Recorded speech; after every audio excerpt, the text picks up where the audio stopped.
Muito boa tarde para você que se liga aqui no Link Sport Clube Podcast. Hoje uma edição cheia de sentimento, cheia de memórias de três figuras fantásticas do jornalismo esportivo que nos deixaram neste mês de maio, um mês pesado para a comunicação brasileira. E nós vamos hoje honrar a memória. Nós estamos aqui para falar da memória e também do legado de Apolinho, de Antero Greco e também de Silvio Luiz. Eu sou Enio Ricanello, vou comandar essa conversa, esse bate-papo com a Aline Bravo. Fala, Aline, tudo bem, minha amiga? Tudo bem, Enio? Uma boa tarde para você, para todo mundo que está acompanhando a gente aqui no Link Sport Clube. Uma boa tarde também para o Nino que está aqui com a gente. Hoje o nosso programa vem com um tom de homenagem, né? Homenagem a, Exatamente. a essas três personalidades aí do jornalismo esportivo que serviram de exemplo para tantos profissionais e para a gente também, né? Então a gente vai trocar uma ideia, falar um pouquinho da trajetória de cada um, né? Como que eles influenciaram gerações aí dentro do jornalismo esportivo. E também ouvir muitas pessoas em relação a esse momento de perda aí para a nossa profissão. O momento é de legado e também de ressaltar a memória e também a história que essas três personalidades deixaram pra gente, que impactaram diretamente na história do nosso jornalismo, né, Nino? Boa tarde. Boa tarde, Enio. Boa tarde, Aline. Boa tarde a você que está nos assistindo. Realmente, eu queria até puxar a palavra aqui que a Aline disse, né? A questão é o legado mesmo, né? Que, de certa forma, para nós hoje, né? De certa forma, chegarmos à comunicação esportiva, né? No jornalismo esportivo no modo geral, eles influenciaram pessoas, né? Gerações, né? Anteriores que deram sequência, né, ao trabalho deles, né, ao brilhante trabalho deles até chegar na gente. Então, a palavra que fica para mim é legado, né, de todos eles. E a gente, mais do que justo hoje, fazer essa homenagem para eles três. Naquele dia 15 de maio, naquela semana trágica, né? O primeiro a nos deixar era o Apolinho, né? O Washington Rodrigues, que foi um senhor jornalista, um comunicador, assim, diferente de tudo que a gente já tinha visto na história do rádio esportivo brasileiro. Ele que fez história na Rádio Tupi, também na Rádio Globo. Para quem acompanha a Rádio Difusão no Brasil, sabe como esse cara foi importante, esse cara foi realmente fundamental. Ele inaugurou aqueles bordões maravilhosos, né? Pinto no lixo, para quando falar que o time tava bem em Aham, campo, né? Era sim. aquele jeito engraçado, leve que ele levava a transmissão. Outro termo que eu adoro, que é Geraldinos e Arquibandos, só, né, falando de quem ficava na geral do Maracanã e também na arquibancada, fazendo esse paralelo. Ele que era torcedor fanático do Flamengo, inclusive treinou o Flamengo, foi super campeão da Taça Libertadores, como chamava antigamente. Hoje seria a Recopa Sul-Americana. Foi campeão com o Flamengo naquela oportunidade na década de 90. Ele ultrapassou os limites do jornalismo esportivo. E com essa linguagem popularesca que ele tinha, ele formou uma nova escola dentro do rádio esportivo, seja na Rádio Tupi, na Rádio Globo, na Rádio Nacional, onde ele já trabalhou também. O Apolinho, ele era para muitos que acompanhavam o rádio esportivo um fiel amigo, porque você ligava o rádio, ele estava lá na pré-jornada da Rádio Tupi, conversando com grandes figuras, né, do rádio brasileiro. Então, ele realmente marcou uma época e dividiu águas nesse percurso, porque ele trazia, por isso que a gente fala sempre com leveza dessas três personalidades que nós vamos tratar hoje, porque eles eram leves também ao vivo, né? Sim, inclusive quem trabalhou com ele, né, tem uma admiração muito grande e fala-se muito que ele conseguia trazer essa proximidade do rádio para o ouvinte. Então, por mais que muitas pessoas tinham esse conhecimento de que ele era torcedor do Flamengo, né, era de conhecimento, né, de muitas pessoas, mas mesmo assim ele conseguia, de certa forma, ser próximo aos torcedores do Botafogo, do Vasco da Gama, do Fluminense. Não tinha aquela. Hoje, por exemplo, trazendo para a nossa realidade, você, sendo jornalista, declarar o seu time, em determinados momentos, se você opinar a favor ou contra, né, independentemente, o torcedor que não torce para o time que você, ele já vai criar uma empatia. Não, não vai criar uma empatia, melhor dizendo. Apatia, vai. Isso, uma antipatia. Aham. E no caso dele, todos sabiam, e mesmo assim havia uma empatia, porque ele sabia fazer essa distinção profissional pessoal, e as pessoas gostavam muito dessa questão de proximidade. Ele era o cara que conseguia ter um linguajar que não ficava, ainda mais na época, né, de trabalho dele, que tudo era muito coloquial, tudo muito certinho, muito, e ele conseguia esse linguajar popular. O Como ninguém, Apolinho, né? ele, como o Nino bem disse, ele rompeu essa marca, né? Não, ele se aproximava realmente do ouvinte, seja o Luiz Carlos o José Carlos Araújo, que é narrador da Rádio Tupi hoje, já foi da Rádio Globo, já foi da Rádio Band News FM, o Luiz Penido, que anunciou ao vivo a morte dele na Rádio Tupi, emocionado, no meio daquela narração da partida entre Flamengo e Bolívar, é tocante, é histórico, né? Porque ele morre no intervalo daquele jogo que o Flamengo vem de uma recuperação, ele flamenguista roxo, flamenguista descarado também, treinador do time. Então, são figuras que fizeram também o imaginário do torcedor carioca e também do Brasil inteiro, porque a gente sabe com o rádio do Rio de Janeiro é importante, sei lá, para o Nordeste brasileiro, para o Norte Sim, brasileiro, sim. nessa expansão da radiodifusão e também do linguajar muito característico do futebol, né, Aline? Sim, totalmente. Eu acho que ele conseguiu conversar com muitas gerações, né? A gente sabe que fazia um tempo que ele estava lutando aí contra uma doença, contra um câncer, né? E que já era sabido que essa hora chegaria, porque ele já estava numa condição muito ruim, assim, de saúde. Mas ele que atravessou gerações, né, Enio? Não à toa o sobrenome dele, o sobrenome não, né? O apelido dele é Apolinho. Apolinho, porque ele usava um microfone sem fio na Globo. Olha isso como atravessa gerações, uma coisa que pra gente é tão, né, Banal, né? Comum. normal, tão tranquila hoje, e estamos aqui, eu, o Enio, o Nino, né, de gerações, assim, acho que começamos muito depois, acho que o tempo que a gente tem de vida, ele deve ter o dobro de profissão, né, deveria ter, Exatamente. e a gente tá aqui falando dele com muito carinho, é muito legal ver essa construção. Sabe o que é muito interessante? Nós falamos de o Apolinho, depois vamos falar agora no caso de Antero Greco, né? São três, juntando com o Silvio Luiz, são três personalidades totalmente diferentes diante da câmera, com o microfone na mão, expressando opinião, eles eram totalmente diferentes um do estilo do outro. O Antero Greco, para mim, eu acho que é a palavra que ficou desse processo de luto, porque o amigão, né, o Paulo Soares, já havia dito anteriormente que o caso do câncer dele era irreversível, não tinha mais o que se pudesse fazer pelo Antero Greco, né? Ele que batalhou tantos anos contra esse câncer de cérebro, que foi realmente impactante e irreversível. É, o Antero Greco era um cara extremamente elegante. Ele era elegante no ar, ele era elegante dando as broncas ao vivo, ele era elegante até elogiando. Era um cara totalmente diferente. Um jornalista como hoje já não existe mais, né? Jornalista de redação, foi diretor do Estadão, diretor de redação do Estado, do jornal Estado de São Paulo. Era um cara que realmente encantava as pessoas, porque ele tinha uma alegria de viver absurda.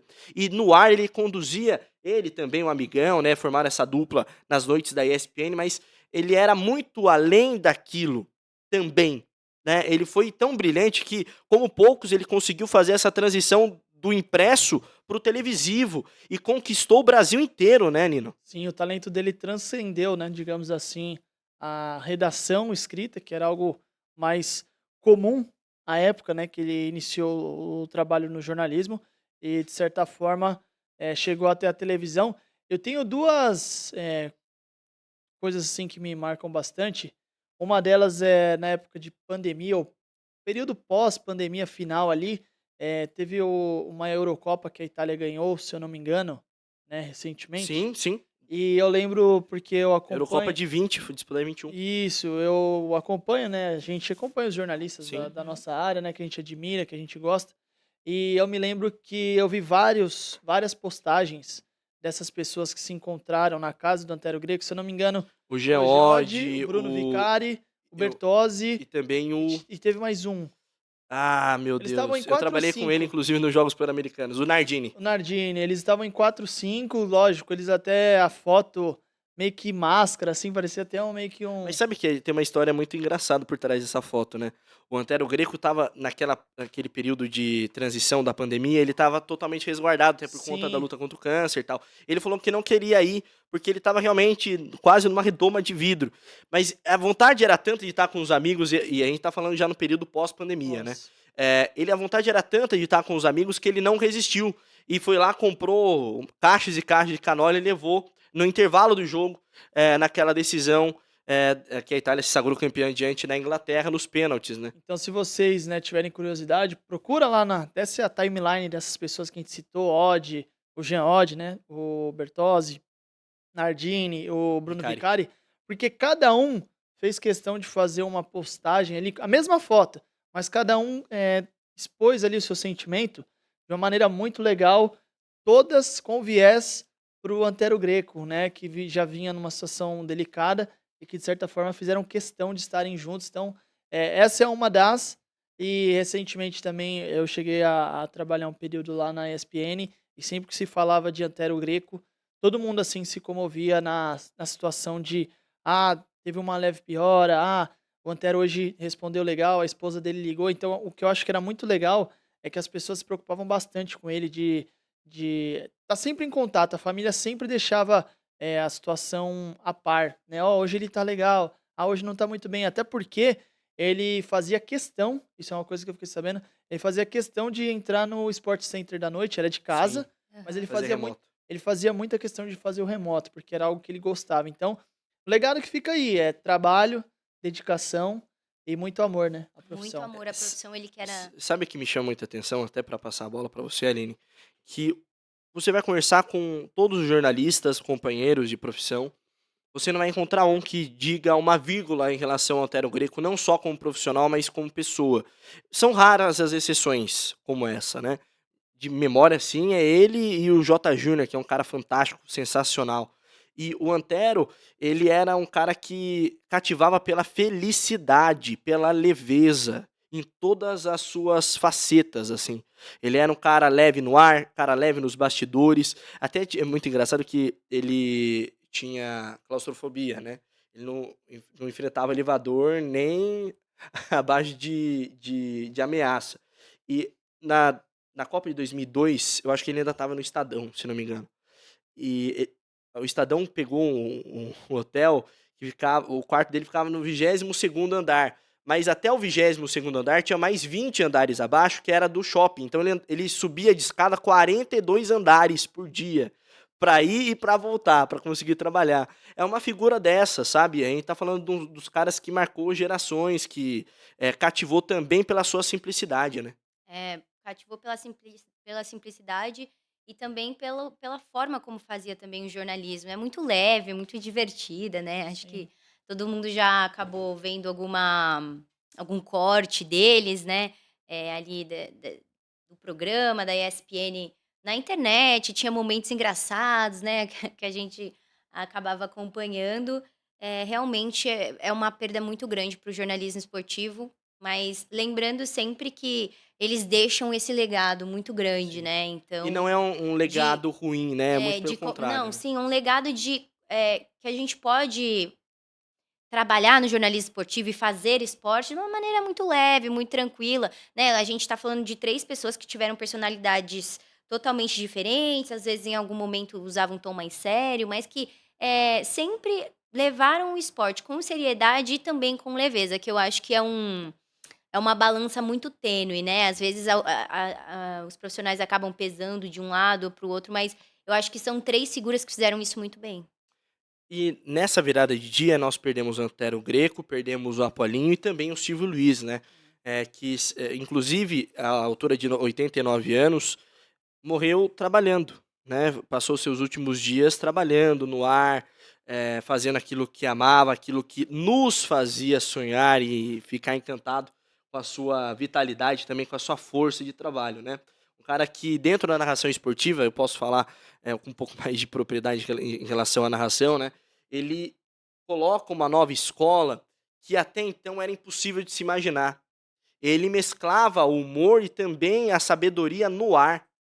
Ele conseguiu criar bordões e conversar melhor com a imagem quando ninguém havia tentado até então, né? Era uma mudança de patamar de relação do narrador com a imagem que até então a gente não tinha visto. Até ele brincava, né? Eu não preciso narrar o gol, a pessoa tá vendo que o gol tá acontecendo. Inclusive, ele era o único narrador que não. Único não, mas um dos que não narrava o gol, não gritava gol. Utilizava de outras artimanhas para trazer emoção pro telespectador, pro ouvinte. E era um cara super eu vou colocar multifacetado, porque no rádio ele trabalhava como comentarista, ele foi o primeiro repórter de campo da TV brasileira. Ele que tem uma história em relação à comunicação única, porque ele é filho de atriz, garota propaganda, numa época que esse conceito quase não existia, nos primórdios da TV. Ele foi ator quando pequeno, ele tem Uhum. uma história inteira ligada à televisão brasileira. E esse cara soube fazer muito bem essa transição também para o digital, porque nos últimos anos ele estava aqui na Record, no R7, fazendo as transmissões com essa equipe maravilhosa que a gente tem aí na nossa tela, né? De uma outra maneira, com uma nova roupagem, e o cara se reinventando com 89 anos. É uma história que a gente fica até impressionado, né? Pois é, são para poucos, né, podemos dizer assim, ter toda essa habilidade, ter todo esse conhecimento e saber usá-lo, porque assim, às vezes há pessoas que têm o conhecimento, têm o talento, mas não consegue expor isso, né, pôr para Uhum. fora. E ele, de certa forma, brilhantemente, sempre fez isso muito bem, como você bem já introduziu, né, Enio? Ele era um cara que, digamos, estava um pouco à frente da sua da sua época, né, se tratando de televisão, inclusive com relação aos bordões, né, que era algo novo, né, naquela geração, né, havia-se um cuidado muito grande, e é tão bacana você ver que o legado é tão gigante, que foi algo que começou lá atrás e perdura por anos, né. A gente vê, lógico que nos últimos dias, nas últimas semanas, houve algumas menções, mais direcionadas até por conta de homenageá-la. Mas são bordões que virava e mexia, você ouvia alguém falando, né. E eu ouvi uma história uma vez, que ele não se importava de que as pessoas usassem o seu bordão, desde que, depois que fizesse, mencionasse o autor, né, no caso, porque como transcende gerações, são muitos anos, às vezes a nova, pode ser algo novo, nunca ouviu ele, então, "Pô, isso aqui é legal", então, ele só tinha esse cuidado, ele não tinha essa vaidade de deixar as pessoas utilizarem do seu bordão, mas ele, lógico, como um legado, a gente jamais pode esquecer. Sabe que ele teve um programa na TV aberta chamado Clube dos Esportistas, aqui na TV Record. E esse programa é um divisor de águas, eu não vou me cansar nunca de utilizar esse termo, porque era uma bagunça organizada no ar, tinha de tudo no ar. Ele que era chegou aqui na Record a ser diretor de programação também, ele desempenhou todas as funções dentro da estrutura de uma TV. E quando isso acontece, ele inaugura uma nova escola também de apresentadores, de novos programas que não necessariamente precisariam ser esportivos, mas ele trouxe para aquilo que ele conhecia e acabou abraçando uma gama enorme de produtos, de variedade de assuntos. Realmente foi um cara que entrou na nossa história, né, Aline? Você esteve lá, né? É, foi um cara que entrou pra nossa história, Enio. Ele que, né, trabalhou aí em diversas empresas, mas na Record vestiu a camisa até o fim, né, digamos assim. Eu conversei com muitas pessoas em relação ao Silvio Luiz, estive também ali presente nas últimas homenagens para ele, mas um depoimento muito legal que eu não vou esquecer foi o do Carioca. Ele falou para mim que, o Silvio disse para ele que a vontade dele e o sonho dele era partir trabalhando. Olha que legal, a gente vai acompanhar agora algumas dessas falas emocionantes aí, de quem teve o Silvio como inspiração.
De gente que era apaixonada pelo futebol e gostava da narração dele, mas a criançada daquela geração, todas eram apaixonadas pela narração do Silvio. E isso é uma coisa especial. Segundo pau, olho no lance, Eureka agora! É mais um gol pra...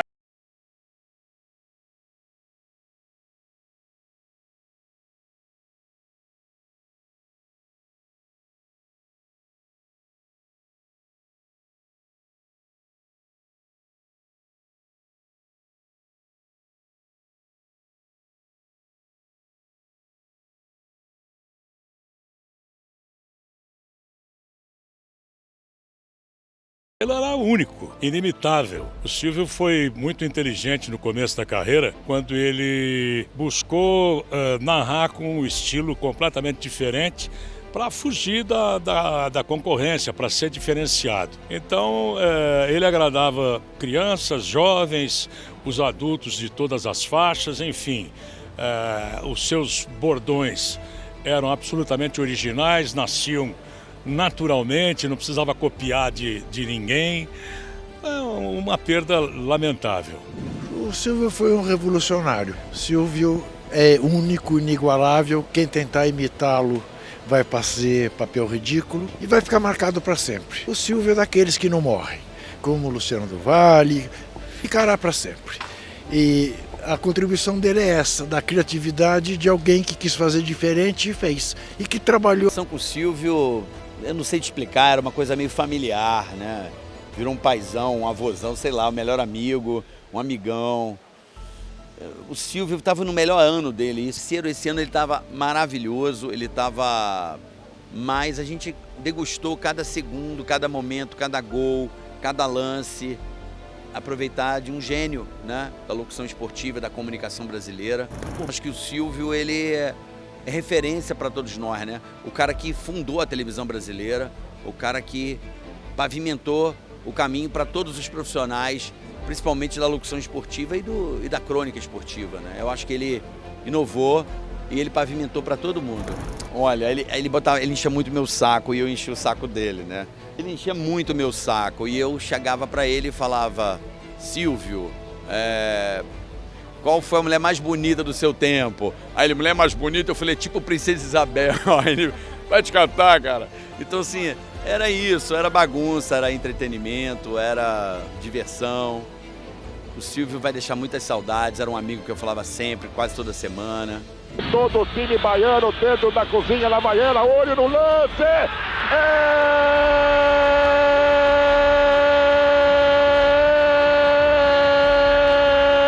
Do Corinthians! A vida é uma lacuna, né? Porque o Silvio, ele não era um narrador comum, ele era incomum, ele era um cara que falava com você, além de um amigo nosso, mas ele falava com o espectador na sala dele, no bar, nas brincadeiras. Era um cara que não só entendia da narração, mas entendia da televisão, entendia de produção, pré-produção, comercial, promoção. Ele era um cara extraordinário. E o Silvio é daqueles que deixam pra gente um legado importante, principalmente aos jovens que começam uma carreira. Então ele deixa um ensinamento além de ser um grande amigo. O Silvio foi, antes de tudo, um grande amigo meu. E eu fui um grande fã, um grande admirador do Silvio Luiz. Pelo amor de Deus, mas o que aconteceu isso aqui? Virou a pensão da Dona Estela isso aqui? Quem é que tá chegando aqui? Oh, ele chegou na hora, hein? A televisão mostrava o bonito. O que eles faziam de bonito, eu queria fazer de feio.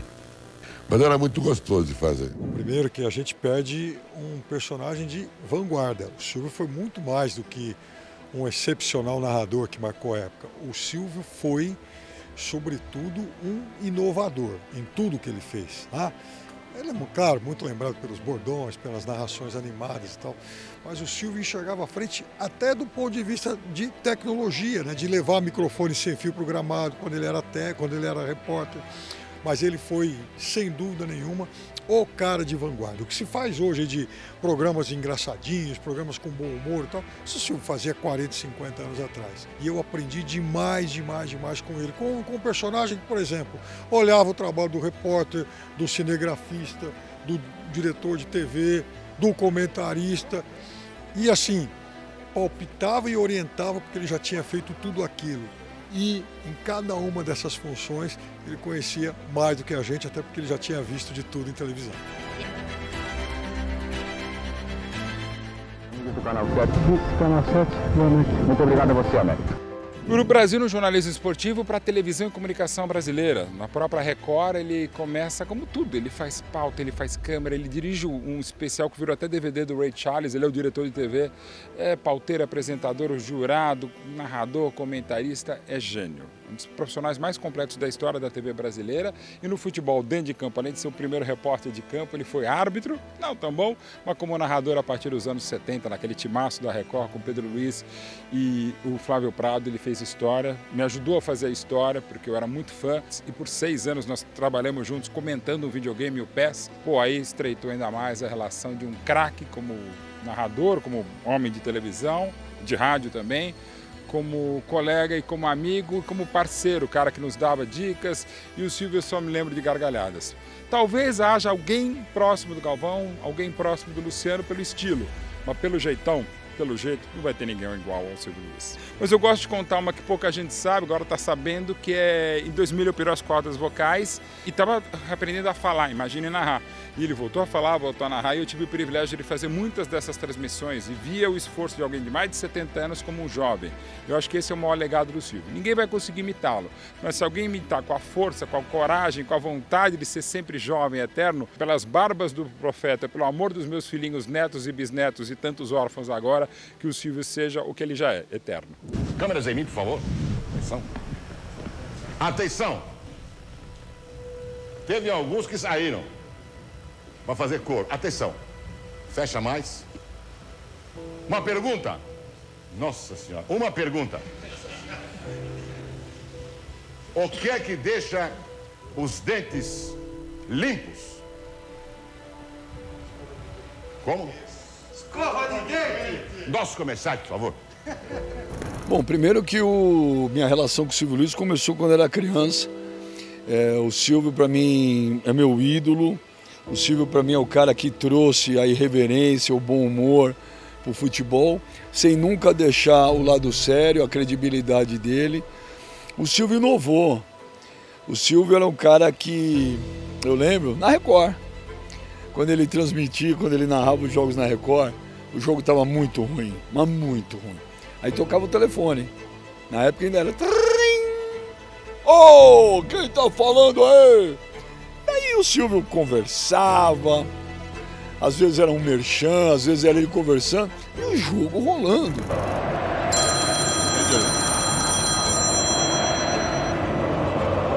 Alô? Alô?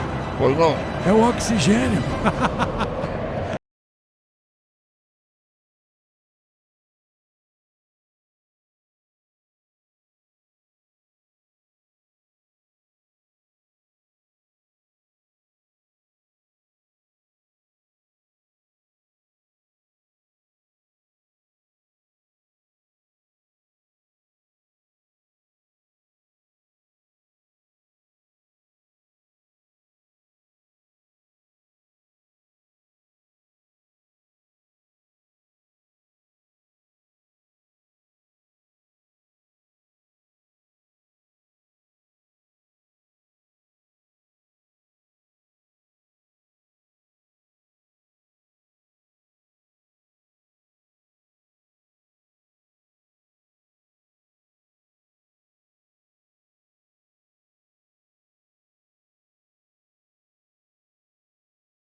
trabalhei com ele, cobrimos juntos uma Copa do Mundo em 86, é uma figura inesquecível. Para mim, olho no lance!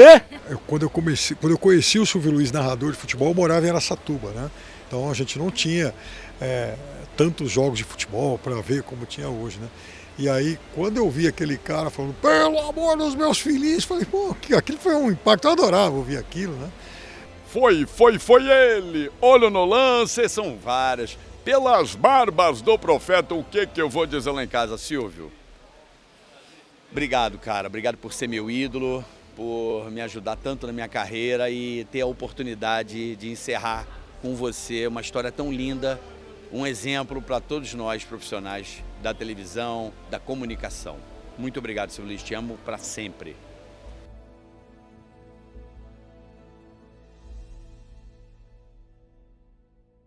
É isso aí, gente. A gente ouvindo aí algumas pessoas, personalidades Tocante, né? importantes. É, muito tocante. Personalidades importantes aí para o jornalismo esportivo, para o jornalismo do país em si, geral. O Silvio, que foi um grande professor, né, para muito deles. A gente acompanhou muita gente emocionada nessa última despedida do Silvio, em que eu e toda a equipe do Link Esporte Clube Podcast estávamos lá presente, conversando e tentando, né, dar voz também, pegar material para prestar essa homenagem aí para o Silvio. E muita gente tocada. A gente vai ouvir mais alguns depoimentos do que foi o Silvio Luiz para essas personalidades brasileiras.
Dizem que sim.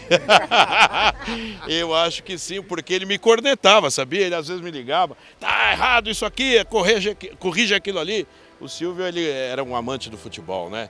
Mas ele tinha um coração vermelho, um pouquinho branco e um pouquinho preto. Isso não tem o que negar. Eu tenho certeza que era. Eu tenho certeza que eu sou São Paulino e ele mandava mensagem quando perdia. Perdemos. Precisa mudar. Vai acabar a fita? Então vamos acabar a fita. Acabou a fita. Vai acabar a fita. Tá no fim da fita. Agora vai virar. Obrigado, doutor Mãe. Isso. O canal. Ih! Miau!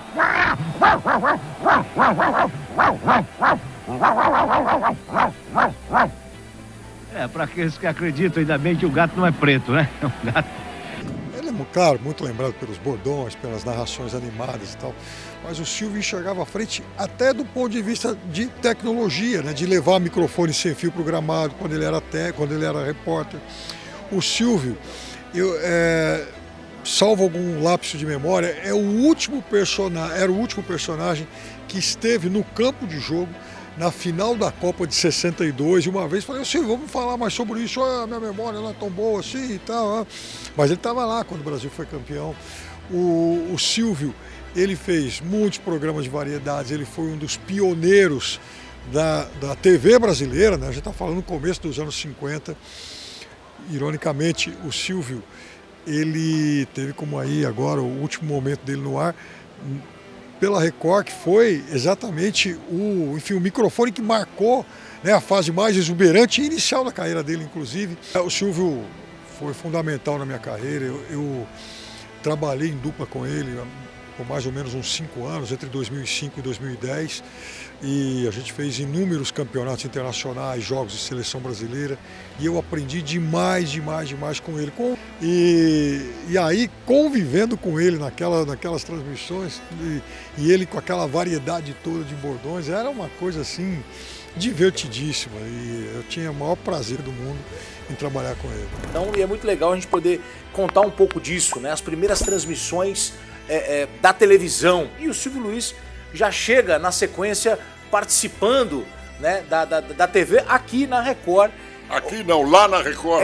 Lá na Record, mas assim, aqui na emissora, onde ele está de volta depois de tanto tempo. Isso é muito balha. Você se diverte com a tua profissão. Você lembra de um programa chamado Clube dos Esportistas?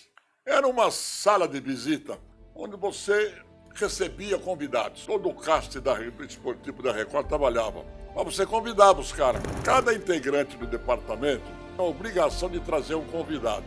Então na minha sala tinha um papel comprido, aqueles papel de telex, sobre dia tal. Aí quem tivesse o convidado, anotava lá. Quem não tivesse convidado, o programa era tão gostoso de fazer que não participava do programa. E a gente fazia as maiores brincadeiras. E o Mário Sérgio, falecido Mário Sérgio, saudoso Mário Sérgio, foi lá uma vez e falou assim, vocês se divertem nesse programa, né? Tem algum bordão dele que você guarda com carinho no coração? Alguma história que você possa dividir com a gente? Histórias, algumas não dá nem para dividir, né? Mas eu lembro, por exemplo, uma legal em Mogi Mirim, a gente fazendo um jogo de televisão, tinha que ter um enquadramento, né, de câmera, e estava meio apertado, sei lá, não era uma caminhada muito fácil, e resolveram não ter que fazer. E eu sou muito mais alto que o Silvio, que não era muito grande. Então eu tive que abrir o espacate assim e me jogar ainda contra a parede para caber, né? E o desgraçado queria fazer, ficar chutando a minha perna para abrir ainda mais e eu ficar todo torto isso no ar, né? Então assim, isso é uma das tantas dele. O Silvio era um ser humano inigualável, a gente falava todo dia, de manhã, de tarde, de noite. E o Silvio era um gênio, era isso. E tô mal pra caramba. Olha no lance pelas barbas do Profeta! Chegou o Flamengo, pode bater pra trás, olho no... Oh, o que eu vou dizer em casa quando eu chegar, meu filho? Eu sempre fiz questão de falar sempre publicamente que ele é meu ídolo, ele é minha inspiração. O Silvio Luiz para mim era o máximo, um cara atualizado, com 80 e poucos anos, mandava mensagem no Twitter para mim, me ligava, mandava mensagem no WhatsApp. Final do ano passado, outro ano, no meu podcast, eu liguei para ele e falei, Silvio, eu quero te entrevistar, fazer